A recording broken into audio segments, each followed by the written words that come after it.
There is an audit running in the background of your life.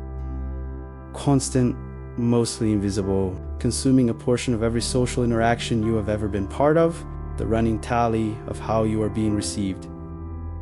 Whether what you said landed, whether they approved, whether the version of you that showed up was the version that was acceptable. You are not always aware of the audit, but it has never stopped running until it dies.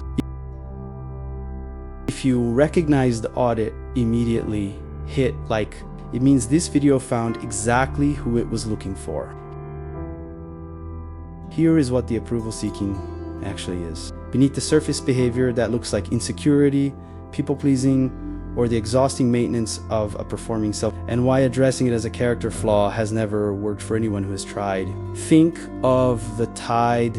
The ocean does not choose to follow the moon. It does not decide to respond to the gravitational pull. It responds because it is structured in a way that makes the pull impossible to ignore. The water moves because of the force, and the force is not something the ocean selected or endorses. The tide is simply what happens to a body of water in the presence of a gravitational field strong enough to move it. And from the outside, watching the water rise and fall in response to something it cannot see and did not choose, the water appears to have no autonomy at all. It appears to be entirely subject to forces outside itself. Most approval seeking works the same way. It does not happen because the person is weak or shallow or excessively concerned with status. It happens because they are structured in a way that makes the gravitational pull of others' opinions difficult to resist. And that structure was not chosen. It was built at an age when the alternative to being acceptable was genuinely dangerous. Epictetus wrote, "Some things are in our control and others not."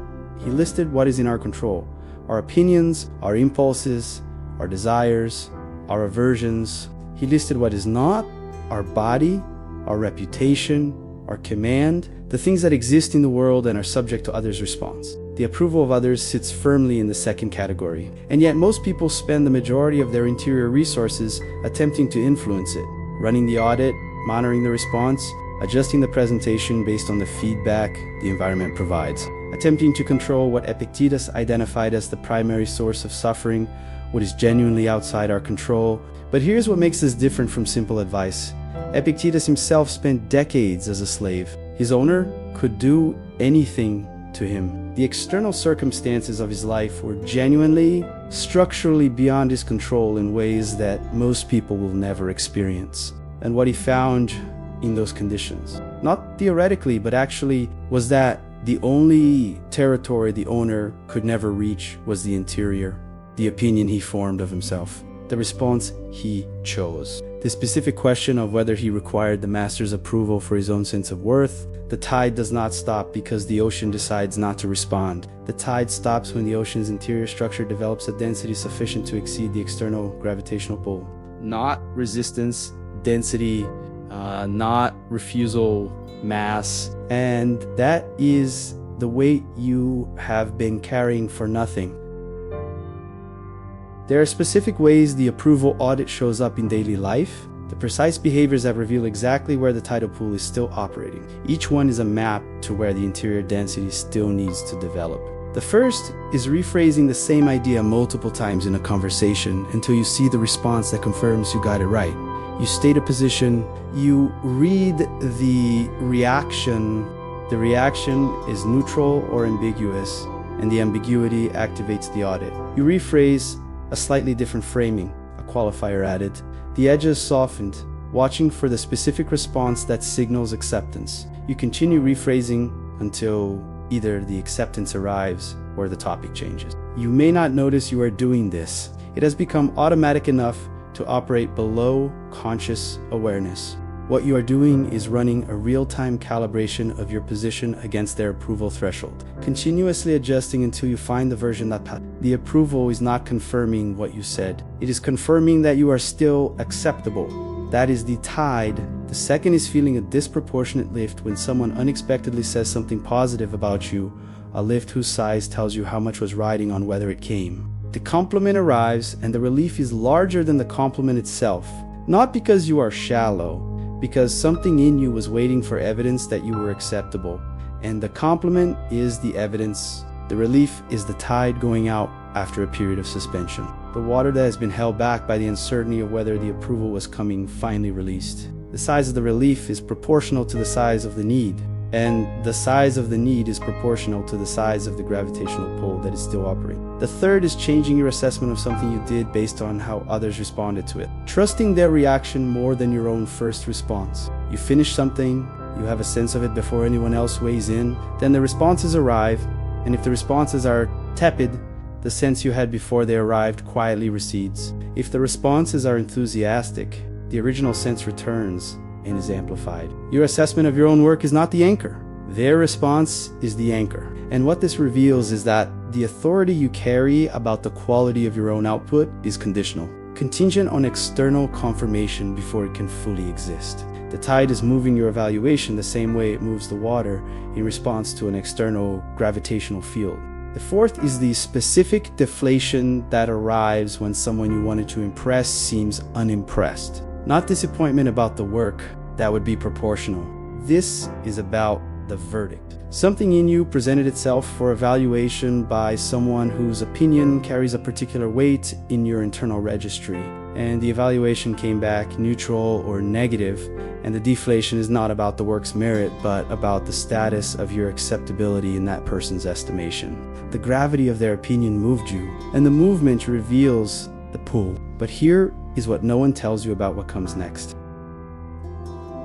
Here is what the approval audit was before it became a background process. It was a survival mechanism, not a metaphor. A literal, functional strategy for navigating an environment where being unacceptable had real consequences. At some point in your life, earlier than you probably remember clearly, the approval of specific people in a specific environment was genuinely tied to your safety, to your belonging, to the resources and protection and stability that you needed in order to survive. The people might have been parents, might have been the social group you depended on at a critical developmental period, might have been the environment of a household where approval and its withdrawal were the primary currencies of connection. Whatever this specific context, the approval audit was the correct response to a real threat. You were reading the environment, calibrating your presentation, adjusting your behavior based on the response, because the cost of being unacceptable in that environment was genuinely high. The audit made you safe. It was intelligent. It worked. And then the environment changed. You grew. You left the original context, physically if not psychologically. The people whose approval determine your safety are no longer the people whose approval determines your safety. The consequences of being unacceptable to the people in your current life are not the same as the consequences of being unacceptable to the people in the original environment. You are no longer in the developmental conditions that made the audit necessary. But the audit didn't receive the memo. It continued running because the pattern was installed below the level of deliberate choice, below the level where updated information can reach it through simple knowledge. Knowing you no longer need their approval by itself does not update the pattern. The pattern runs on a deeper substrate than knowledge. Epictetus understood this from the position of someone who had no choice but to live it. No man is free who is not master of himself, not free from external circumstances, free in the only territory that is genuinely available for governance, the interior. The approval audit is the opposite of that mastery. It is the delegation of interior governance to an external authority that was appropriate at one stage and is no longer. The retrieval of that governance, one interaction at a time. One rephrased sentence, one deflation received and released without letting it move you, is the development of the interior density that the tide cannot move. Here is something to do right now. Notice whether the audit is running as you watch this. Whether something in you is monitoring for confirmation that what you are experiencing is valid, that finding this video is a sign of something, that the recognition you feel means something about your work. Notice the monitoring without feeding it. That noticing is the first moment of interior density developing. The tide is there. You are beginning to be denser than it. This is when everything begins to shift. You came into this video still checking, not consciously. The audit does not require conscious attention to run, but somewhere in the background of this experience, a part of you has been monitoring. Is this valid? Does this confirm something? Is the recognition I'm feeling a sign of acceptability or just wishful thinking? The audit runs even here, even in the content that is directly about the audit. That is how deeply the pattern is installed. And that is also how, the work is real. Not because you can will the audit into silence, because you can begin to watch it without feeding it. Because you can notice the tidal pull without being moved by it in the same way you were moved before. Not immunity, density, not the absence of the pull. The development of an interior structure sufficient to hold your position while the tide moves around you rather than moving you with it. Epictetus spent his life demonstrating that the interior is the only genuinely free territory. Not by escaping external constraints, he never did, but by developing a density of interior governance that made the external constraints irrelevant to the question of his worth.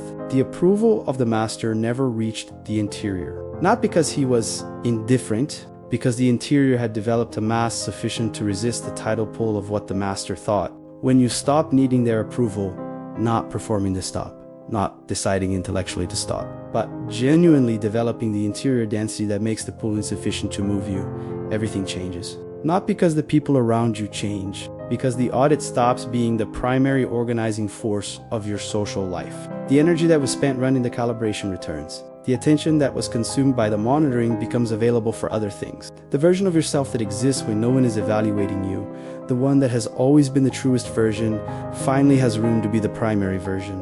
The tide will continue. The moon is not going anywhere. Others will have opinions. Some of those opinions will arrive in ways that test the density. And some of them will still move you for a while, because the density develops gradually through accumulated practice, not through a single decision. But the direction is clear. You are becoming something the tide cannot move. One interaction at a time. One noticed audit at a time. One moment of holding your position when the pull arrives. If this video found you at the beginning of that becoming, write in the comments, I'm developing my density.